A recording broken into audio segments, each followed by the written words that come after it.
Bismillahirrahmanirrahim. Assalamualaikum warahmatullahi wabarakatuh. Halo pelajar hebat, apa kabar? Bapak doakan semoga kalian dalam keadaan sehat walafiat ya. Bertemu lagi bersama Pak Iman pada mata pelajaran Sejarah Indonesia.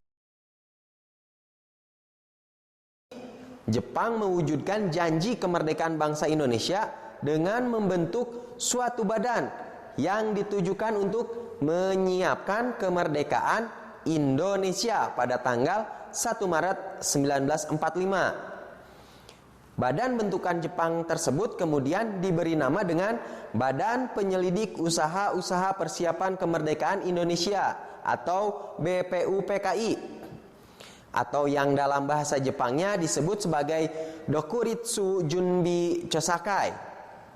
Nah, BPUPKI ini diketuai oleh Dr. Rajiman Widyodiningrat. Dalam persiapannya, BPUPKI melakukan sidang sebanyak 2 kali.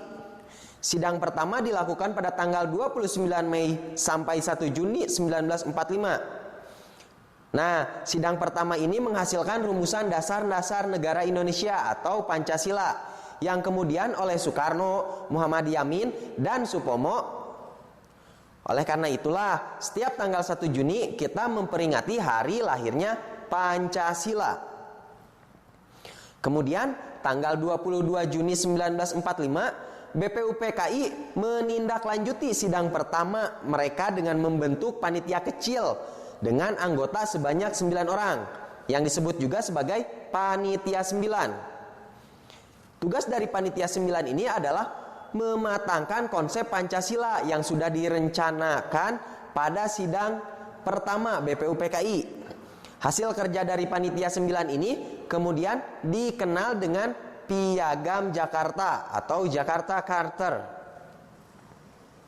Sidang kedua BPUPKI dilakukan pada tanggal 10 sampai 14 Juli 1945. Sidang kedua ini menghasilkan rumusan Undang-Undang Dasar lengkap dengan pembukaannya.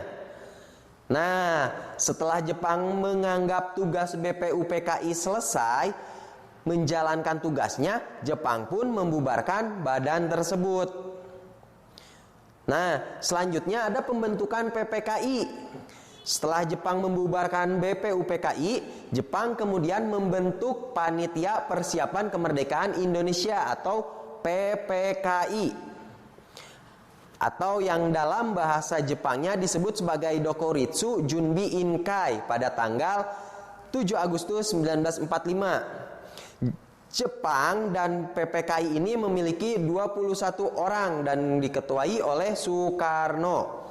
Tugas PPKI pada saat itu adalah melanjutkan tugas BPUPKI untuk menyiapkan kemerdekaan Indonesia. Setelah itu, Jepang kemudian memanggil Soekarno, Hatta, dan Rajiman untuk pergi ke Dalat di Saigon, Vietnam. Saigon ini merupakan pusat tentara Jepang untuk wilayah Asia Tenggara. Pada tanggal 12 Agustus 1945, Jenderal Terauchi mengucapkan selamat kepada Soekarno dan Hatta sebagai ketua dan wakil ketua PPKI. Jenderal Terauchi juga menegaskan kalau Jepang akan memberikan kemerdekaan untuk Indonesia. Setelah bertemu dengan Jenderal Terauchi, Soekarno, Hatta, dan Rajiman pun kembali ke Indonesia. Nah, selanjutnya ada kekalahan Jepang.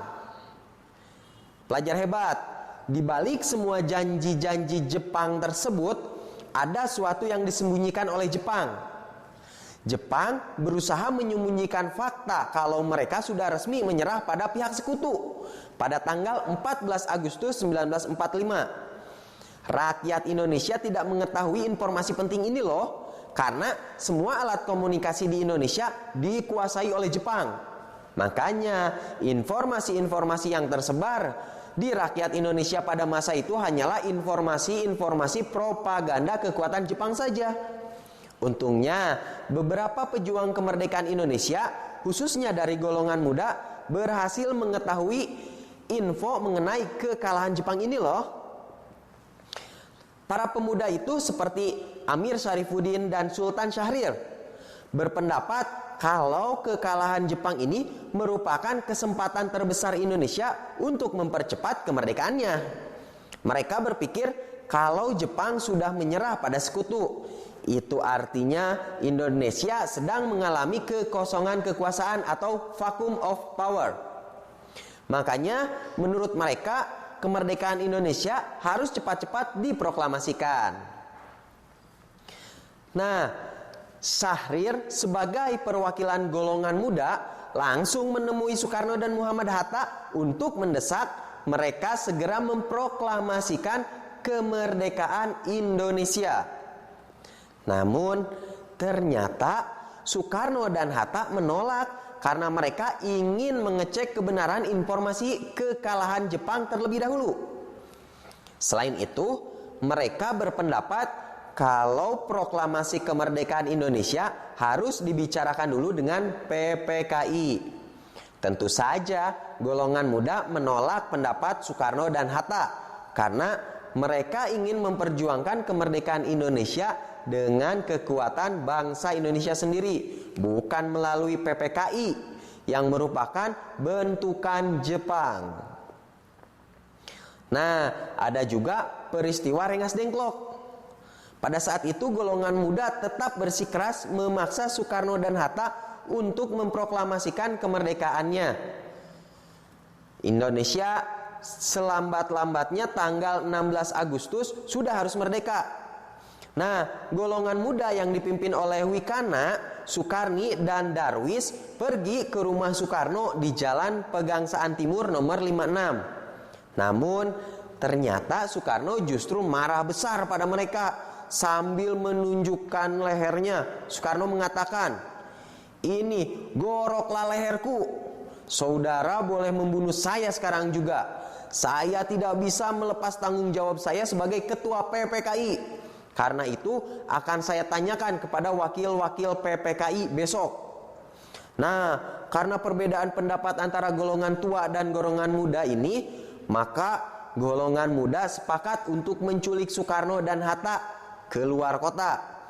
Tujuan rencana penculikan ini adalah untuk menjauhkan Soekarno dan Hatta dari pengaruh Jepang dan mempercepat proklamasi kemerdekaan. Golongan muda pada saat itu memilih Rengas Dengklok, Karawang sebagai tempat penculikan tersebut.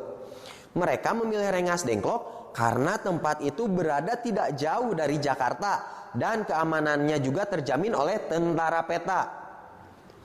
Soekarno pun setuju untuk ikut golongan muda dengan syarat Fatmawati, Guntur, dan Hatta juga ikut.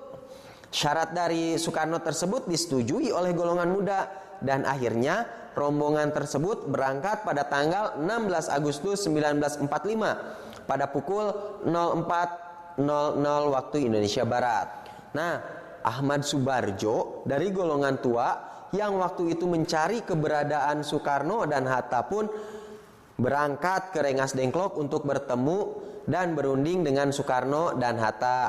Akhirnya Subarjo berjanji dengan jaminan nyawanya ke golongan muda kalau proklamasi kemerdekaan Indonesia akan diumumkan besok harinya pada tanggal 17 Agustus 1945, selambat-lambatnya pada pukul 12.00 waktu Indonesia Barat.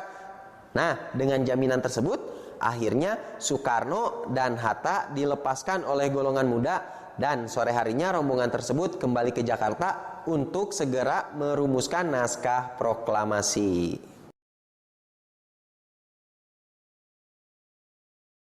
Nah, pelajar hebat, itulah peristiwa-peristiwa yang terjadi menjelang proklamasi kemerdekaan Indonesia. Semoga kita bisa terus menjaga dan mempertahankan kemerdekaan serta kedaulatan negara ini. Karena kemerdekaan yang bisa kita nikmati saat ini sepenuhnya hasil dari perjuangan para pahlawan kita. Alhamdulillahirabbil alamin, pembelajaran kita kali ini sudah selesai. Terima kasih sudah mau belajar dan menonton video ini. Tetap semangat dan sampai bertemu pada video pembelajaran berikutnya. Wassalamualaikum warahmatullahi wabarakatuh.